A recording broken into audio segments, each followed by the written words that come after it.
Oke, bertemu lagi dengan Kak Sigit di Bimbel Privat Like Education Pengilingan Cakung, Jakarta Timur. Nah, hari ini Kak Sigit mau ngebahas tentang matematika bab 3 kelas 7 SMP mengenai perhitungan aljabar. Oke, langsung aja kita mulai dengan mengucap basmalah. Bismillahirrahmanirrahim. Nah, jadi di setengah semester sebelumnya, yaitu semester 1 pertengahannya, itu kita udah belajar 2 bab ya, yaitu bab 1 dan bab 2.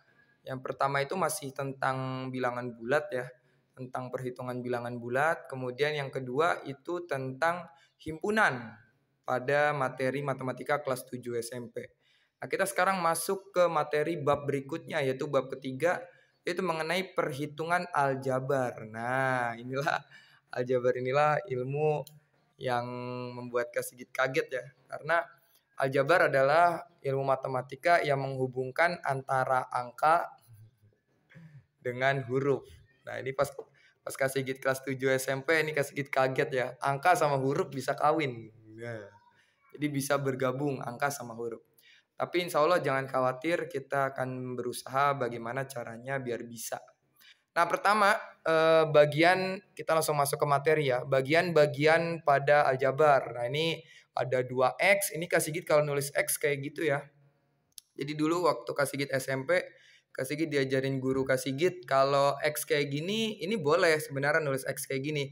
Tapi takutnya ketuker sama perkalian. Makanya guru Kak Sigit dulu ngajarin Kak Sigit nulis X kayak begini. Tuh, kayak gitu ya. Tapi kalau kalian nulisnya kayak gini atau di sekolah kalian diajarinya kayak begini, udah ikutin guru di sekolah, jangan ikutin Kak Sigit.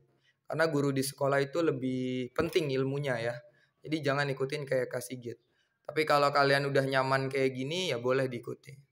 Tapi pokoknya lihat juga guru di sekolah. Kalau tipikal guru yang harus benar-benar ikutin dia, maka ikutin dia. Karena ada kan guru kayak gitu ya. Jadi wajib ngikutin dia, nggak boleh ngikutin orang lain. Jadi it's okay, nggak apa-apa. Kamu pakai X kayak gini.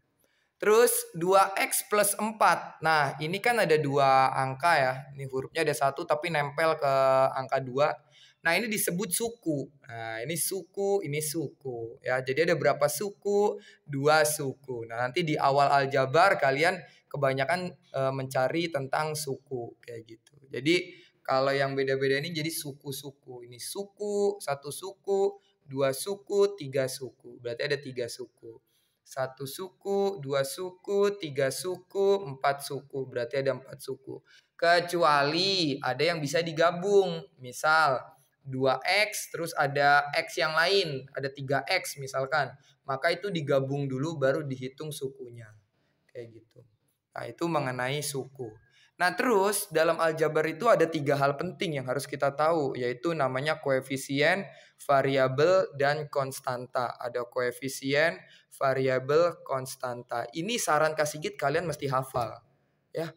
Kak, ini kan matematika, pelajaran hitung-hitungan, bukan hafalan. Nih, kalau kita nggak hafal, nanti pondasi dasar kita belajar aljabar itu nggak kuat. Kalau nggak kuat, nanti ketika kita dapat soal-soal yang lebih susah, itu akan bingung. Nah, ini Kak Sigit udah nulis definisi secara sederhananya. Tapi ini nggak ada di buku-buku ya, definisi ini ya. Ini cuma bikinan Kak Sigit doang, sengaja. Biar murid-murid Kak Sigit dan kalian juga itu gampang untuk ngafalinnya.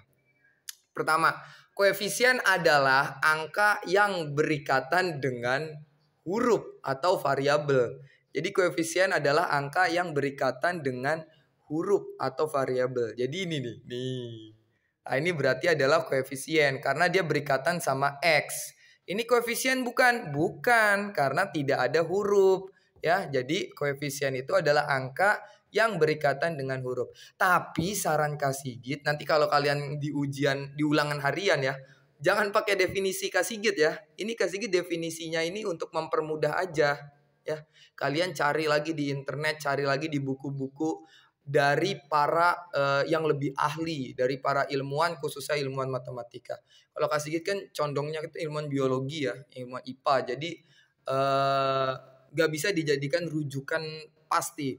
Tapi ini definisi ini itu bisa kita gunakan untuk belajar agar mempermudah kita menghafal. Kemudian variabel. Variabel adalah huruf yang muncul dalam perhitungan aljabar. Jadi huruf-huruf yang muncul kayak X, terus habis itu huruf A, huruf B, huruf E, macem-macem. Jadi alfabet yang muncul ya, huruf-huruf yang muncul pada perhitungan aljabar itu kita namain adalah variabel. Dan variabel itu bisa bebas. Kak Sigit boleh nulis X, boleh X kuadrat, boleh Y, boleh Z, macam-macam. Terus yang terakhir ada konstanta. Konstanta adalah angka yang berdiri sendiri. Angka yang berdiri sendiri tanpa berikatan dengan variabel. Kak, tadi variabel itu artinya apa? Variabel itu artinya huruf. Jadi dia angka yang sendirian berdiri sendiri tanpa berteman sama huruf. Nah, kalau yang berteman sama huruf namanya bukan konstanta, namanya koefisien. Kalau yang berdiri sendiri tanpa berteman sama siapapun, maka dia disebut konstanta.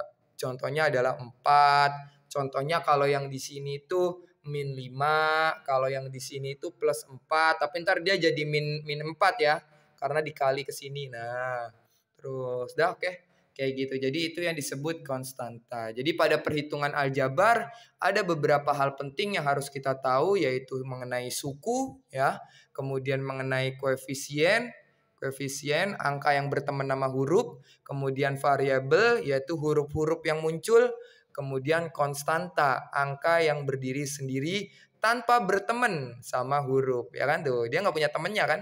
Tuh, berarti namanya konstanta. Oke, sampai sini dulu kita akhiri dengan mengucap hamdalah. Alhamdulillahirabbil alamin.